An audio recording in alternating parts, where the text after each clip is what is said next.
Unfortunately, I will be collecting my first real estate loss of my real estate career.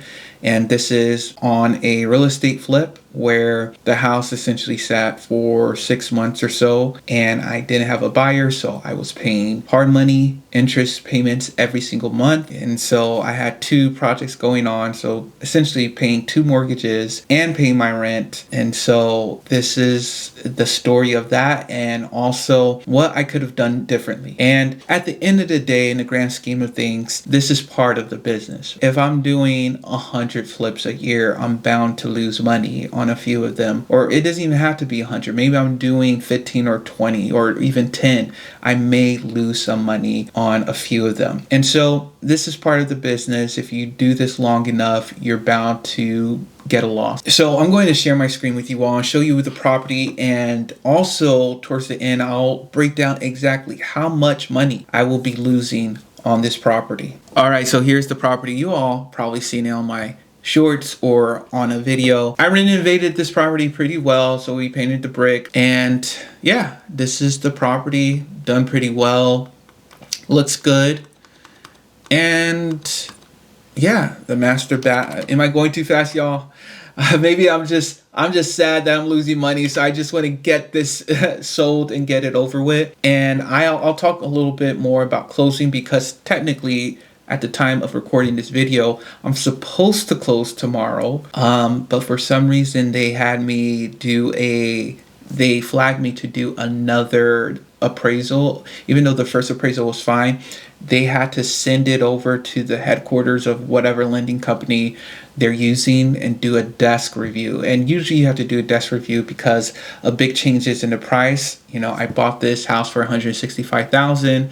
It's under contract at $299,000, $300,000. Or if it's in a kind of rural area, and this area is kind of rural. And that's one of the reasons why I think this house sat so long, is because it's in a decent area, but it's a little bit more rural than other areas.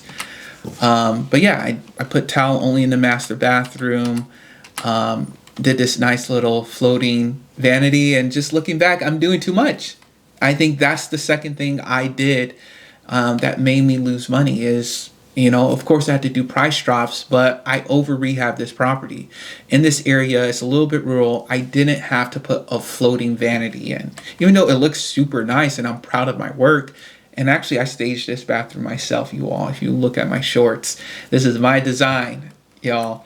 But yeah, I did towel. I probably could have did good with a shower insert in this area. Yeah. And so I think everything else was fine, but maybe the bathrooms or the kitchen. But this is the other bathroom, right? Simple. I put LVP on the floor, no towel, simple. Now, this kitchen, I didn't have to put a backsplash. I didn't have to put quartz countertop. I didn't have to order the cabinets. Maybe I could have just picked up cabinets at Home Depot or Lowe's, right? I think I did a little bit too much. Maybe even the appliances, I could have saved a little bit of money in it also, right? I think those would be the main things. The kitchen and bathrooms, I did spend more money, but that's what you usually have to spend your money on. But I think in this area, I would have been fine with regular stuff. You know, I think everything else was fine. I think in painting the exterior, I didn't have to paint the exterior. A good pressure wash, make sure everything is working, would have sufficed. Nice backyard and everything. So the reasons why it didn't sell or why I'm losing money is because, one, the area. One of my neighbors, their yard wasn't kept as much as I wanted to. Or as much as I liked. And some potential buyers actually pointed that out. And they were just a little bit iffy about the area and the neighbor. The neighbors are sweet people, but one time I actually had to call them and say, hey, you know, there's a little bit of trash in the backyard. It wasn't a ton, but it was noticeable. And so I said, hey, can I just get back there and clean it up real quick? And they were like, oh my goodness, I'm so sorry. And I was like, no worries. I'll be back there. If you see somebody back there, it's me. And so essentially that's what happened. I just went back there and cleaned it up. But even then, I think they look like the area is a little. It's not rough.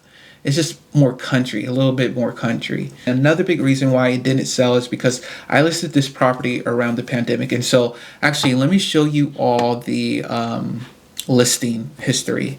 So I bought it July 2025, 165. I had to do a good amount of work, so it took almost 3 months for me to list it, which is still not bad. I think for all the work I did, that's a decent turnaround, about 3 months. And the shutdown happened in the beginning of October, so I listed it. I was like, okay, I listed for 329. I was like, okay, let me quickly change it to 319. Well, not quickly. I went down to 319 and I got it under contract a few days later. And so overall, if you look at this from here to here, this is about what 2 to 3 weeks to go under contract, which is actually really good. They went out of contract after about 2 weeks, right? They said the lending fell through. I was like, okay, cool. So I started doing price drops. So I went down to 309 and then I just removed it and then I put it back up for sale. So we started at 329. Now it's down to 299. That's $30,000 down. So not only losing 30,000 that's cut from the profit, I'm paying $1,500 every month for this loan because it's a hard money loan. The interest is a little bit higher. Hopefully everything is cleared for tomorrow. We're waiting for one document from the appraisal, like I was talking to you all about. And so if we're good with that, we'll be able to close tomorrow. If we get it tomorrow, then we can't close till Wednesday. And so hopefully the appraisal comes back at $300,000 or more. Because if it doesn't, I saw like, what in the world? This is my problem child. And I just hope and pray that everything is good and I'm still able to close by 2 o'clock tomorrow. We'll see. But yeah, 299 is where we're selling it at. And I'll go over the numbers here soon, but different factors, the government shutdown, maybe the winter time, but I sold a house during like in November and it sold quickly, of the year before in 2024. So that was fine. And then what else? The area, I think the area really messed it up. And I think overall, people are just feeling the pressure of this economy. Things are more expensive for people, and buyers are just way more picky now. They're not just going to go for anything. They want concessions, and that's another thing why I'm losing money. I'm putting money towards concession. I'm putting $7,000 towards concessions. The inspection came up, and inspection, they tell you every single thing that's wrong. And at first, they wanted me to fix every single thing. I said, no, I'm going to fix this and this and this. That's it. And that's what I did. I only fixed 2 items. There was a small leak, and then there was evidence of termites before in the crawl space, so I got a termite treatment done. And so that cost me, those 2 things cost me around $1,500. So on top of the rehab, on top of paying interest, I had to pay $1,500 for inspections, essentially, and then I gave them $7,000 worth of concession. $5,000 was the initial amount, and then they wanted a little bit extra for the other things on the inspection and plus what I put into it. So yeah, this is everything that goes into it. And I think a lot of beginners don't understand that, hey, yeah, it's not only the price and the rehab, right? You got to think about your interest. Okay, how long are you holding the loan for? And then concessions. Now that we're more an equal market or even slightly a buyer's market, you have to take into account, okay, I'm going to pay for their closing costs, and their closing costs is essentially around 3% of the sales price, right? I'm giving them $7,000. Well, that's around 2% of the sales price, and then I'm paying the buyer's agent, right? I'm paying them a full 3%. So all of these things, play a role in this property. But yeah, I did. Maybe I could have researched the area a little bit better, and I could have, just look at a different area in order to flip a property. All right, you all. So I'm here at my expense tracker. Purchase 165 lending fees. I'm around $23,000 for lending fees. You see, this can really catch up. Now, a part of this lending fee is not only the hard money loan, is because I used the HELOC for the down payment. A HELOC is just equity on another property I own. a rental property. So I'm essentially paying $2,000 a month for a loan. And so that's why it's $23,000, and plus the origination fee. Title fees will be around here, taxes, insurance. I may be able to get some of that back. Rehab was pretty expensive. So without doing all those extra upgrades, I think I could have saved between 15 and 20 grand, and I would have made money on this. Selling fees, so that's closing costs, that's the concession, and that's the buyer's agent fee, around that amount. Utilities so far, $558 with since July of last year. So you can already see right now it's over that $299 I'm selling for. My profit is negative $7,366.31. Now, this may change because I need to put in a little bit more utilities, and then also the insurance might go down because this is a 1-year policy. Hopefully everything goes well with closing tomorrow. This is where I'm at. I learned a lot.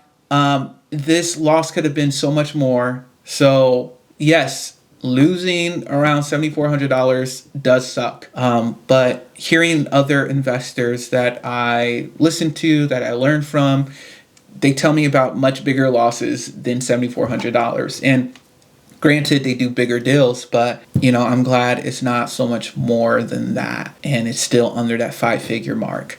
So first real estate loss, a lot of learning lessons. Make sure you all research the area you're in, look at your neighbors. If we're going through a crisis, take into account that you're not gonna probably get the highest price if we're in a recession, or if we're in a government shutdown, or if there's some sort of crisis like what's happening overseas right now. And then don't over rehab your properties. Keep it simple. Yes, make sure everything's fixed, right? If your floors are leaning and your walls are leaning and your floors are crooked, get those fixed. You got to spend the money. If you got to replace the plumbing because it's leaking, it's old, just do that. I hope you all enjoyed this video. Be sure to like, subscribe, comment down below, and I'll talk to y'all later.